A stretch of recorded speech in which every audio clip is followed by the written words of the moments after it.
I sat in my small office looking out the window at the city skyline, feeling a quiet pride wash over me. 20 years.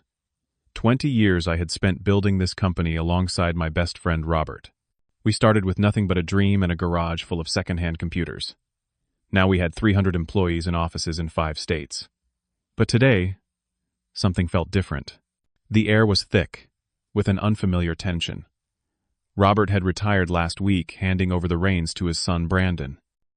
I remembered the kid from company picnics, always confident, always a little too sure of himself. The door to my office swung open without a knock. Brandon stood there, 32 years old, and wearing a suit that probably cost more than most people's monthly rent. Before we dive into what happened next, I would love to know where you are watching this from. Drop your location in the comments below. If you are enjoying this story so far, please hit that like button and subscribe to the channel. Trust me, you will want to stick around to see how this unfolds. Because what happened in the next 5 minutes changed everything I thought I knew about loyalty contracts and the true meaning of worth. Brandon walked into my office like he owned the place. Well, technically he did now. But there was something about the way he moved, the way his eyes scanned my desk, with barely concealed contempt that made my stomach tighten. "David Wright," he said, not bothering to sit down. "I have been reviewing the personnel files." I nodded, setting down my coffee mug. "Yes, that is me. What can I do for you, Brandon?" He pulled out a folder, flipping through pages with exaggerated gestures. "You know, I have been here for 3 days, and I have noticed something interesting. You do not attend the marketing meetings. You do not submit weekly reports. You leave the office early most days. And from what I can tell you, just sit in this office and do what exactly? Drink coffee." I opened my mouth to respond, but he held up his hand. "Let me finish. I have been tasked with making this company leaner, more efficient. We are in a new era now. My father was too sentimental, kept too many people around out of loyalty rather than productivity. That ends today. Brandon, I think we should talk to your father before you make any decisions you might regret." He laughed, actually laughed. "My father is retired. He is probably sitting on a beach in France right now. I am the boss here. And frankly, we do not need lazy people like you. You are fired. Effective immediately." The words hung in the air between us. I felt a strange calm settle over me, the kind that comes when you know something the other person does not. I thought about explaining, about telling him who I really was, what I had built here. But something stopped me. Maybe it was pride. Maybe it was curiosity about how far he would take this. I smiled politely, stood up and extended my hand. "I understand. I will pack my things." He looked surprised by my composure, maybe even a little disappointed that I had not argued. "Good. Someone from HR will process your final paycheck. You have until the end of the day to clear out." As he walked out, I sat back down in my chair and let myself remember. 20 years ago, Robert and I were 2 kids fresh out of college with a big idea and no money. We started in his garage, working 18-hour days, living on ramen noodles and cheap beer. I was the strategist, the one who could see 3 moves ahead in the market. Robert was the operator, the one who could turn my ideas into reality. We made a deal early on. We would split ownership 50-50, but Robert would be the public face, the CEO. I never wanted the spotlight. I wanted to build, to create, to work behind the scenes where the real magic happened. So we drew up a contract, had it reviewed by 3 different lawyers, and signed it in blood. Well, ink, but it might as well have been blood for how binding it was. That contract protected both of us, made sure that neither could be pushed out without the other's consent. Robert was listed as CEO. I was listed as Senior Strategic Advisor. It sounded subordinate, and that was the point. I did not want clients, competitors, or employees to know the full extent of my role. But that contract spelled out the truth, in black and white. I owned 45% of the company. Robert owned 45%. The remaining 10% was divided among key employees. And there were protections. Ironclusions that made it crystal clear I could not be fired, not unless I committed fraud or broke the law. If someone tried to terminate me improperly, the contract gave me the right to either buy out the other party's shares at market value or demand compensation to the tune of $15 million. I looked around my office at the photographs on the wall. The grand opening, our first major product launch, the industry awards. Each one, a memory, a moment in time when Robert and I had proven everyone wrong. Sarah, my assistant of 12 years, appeared in the doorway. Her eyes were red. "David, what is happening? People are saying Brandon fired you. That cannot be right. I stood and gave her a hug. Do not worry, Sarah. Everything is going to be fine. I promise. But what will you do? This is so unfair, I squeezed her shoulder. Trust me. This will all work out. Can you help me grab a few personal items? Together we packed a small box. I left most things where they were.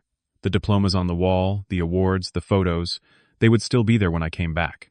As I walked past Brandon's new office, the one that used to be Robert's, I heard him on the phone. Yeah, I just cleaned house. Got rid of dead weight. Father was too soft.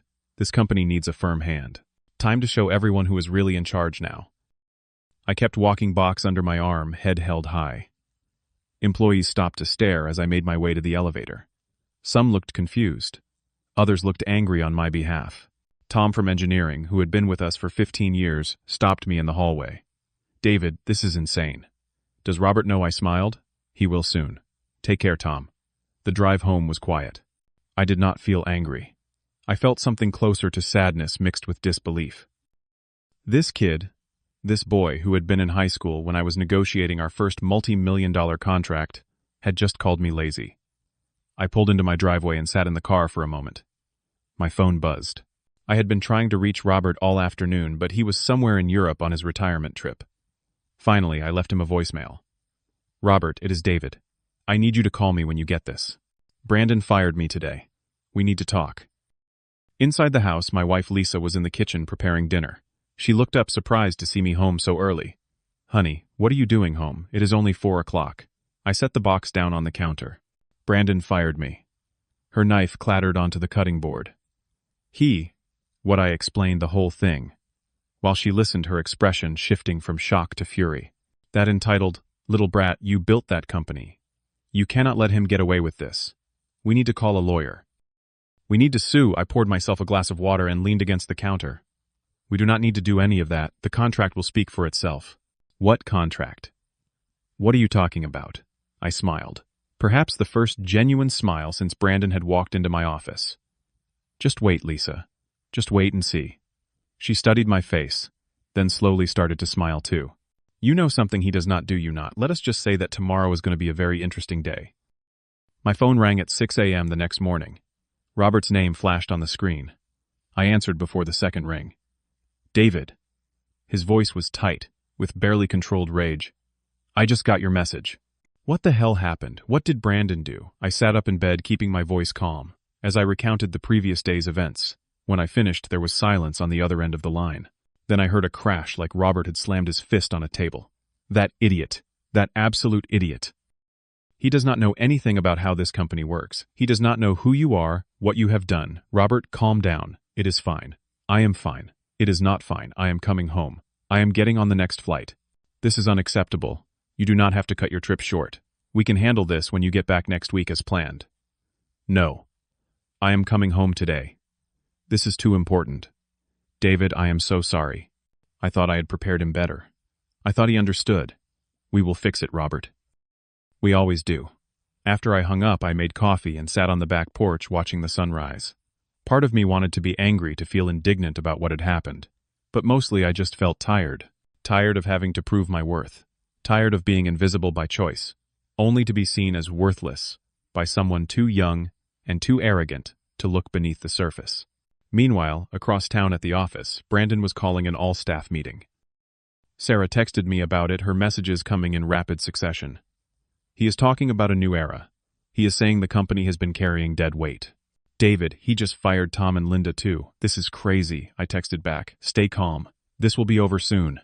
Brandon spent that morning dismantling everything Robert and I had built over 2 decades. He canceled our contract with TechCorp, a deal I had spent 3 years negotiating worth $500 million over the next decade. He brought in consultants, 20-somethings, with impressive degrees and 0 real-world experience. He announced restructuring plans that would gut our research and development department. The staff was in panic mode. People were updating their resumes, making quiet calls to recruiters, wondering if they should jump ship before they were pushed. Robert's flight landed at 2 p.m. He went straight to the office, not even stopping at home to drop off his luggage. Sarah later told me that when he walked through the doors, it was like watching a storm roll in.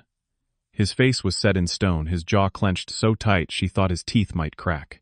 He found Brandon in the executive conference room, presenting his restructuring plan to the senior leadership team. Robert walked in without knocking, and the room fell silent. Brandon a word. Now. Brandon looked annoyed at the interruption. Dad, I am in the middle of something important. Can it wait? No. It cannot. Everyone else, please excuse us. The senior team filed out quickly, some of them looking relieved, others worried. When the door closed, Robert turned to his son. What the hell were you thinking? Brandon straightened his tie, his confidence unshaken. I am thinking about the future of this company. I am making the tough decisions you were too sentimental to make. We need to be lean and competitive. Did you fire David? Yes. And I would do it again. The man does not do anything. He sits in his office all day and collects a paycheck. That is not how you run a successful business. Robert walked to the wall of filing cabinets, unlocked one, and pulled out a thick manila folder. He threw it onto the conference table with enough force that papers scattered. Read it. Read what the contract. David's contract. Have you not read it? Did you not bother to review the founding documents of this company before you started firing people? Brandon picked up the folder with a dismissive snort. He is just a senior advisor. We can hire another consultant anytime we want. Just read it. Brandon opened the folder and began to skim the document. Robert watched as his son's expression changed. The arrogant smirk faded first, replaced by confusion. Then his eyebrows shot up. His face went pale. He flipped back to the first page, then forward again, as if he could not believe what he was reading. He owns 45% of the company. Robert's voice was cold. David is not an employee, Brandon. He is the co-founder.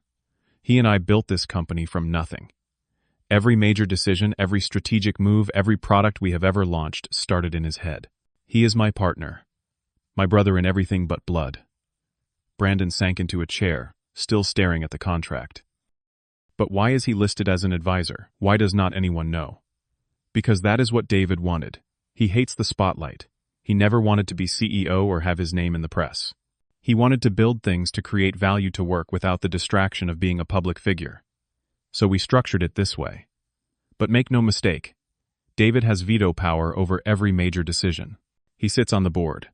He owns almost half of this company. Brandon flipped to another page, his hands shaking slightly. There is a termination clause here. It says he cannot be fired except for fraud or criminal activity. And if someone tries to terminate him without cause, he can demand $15 million in compensation, or force a buyout of the other partner's shares. Now you are starting to understand the magnitude of your mistake. Brandon looked up at his father, and for the first time, Robert saw genuine fear in his son's eyes. Dad, I did not know. You never told me. How was I supposed to know? You were supposed to do your homework before making decisions. You were supposed to ask questions. You were supposed to spend time learning how this company actually works instead of coming in here like some kind of corporate raider. What do I do? Can you fix this? Robert shook his head. No, you created this mess. You need to fix it. You need to call David, apologize, and beg him to come back.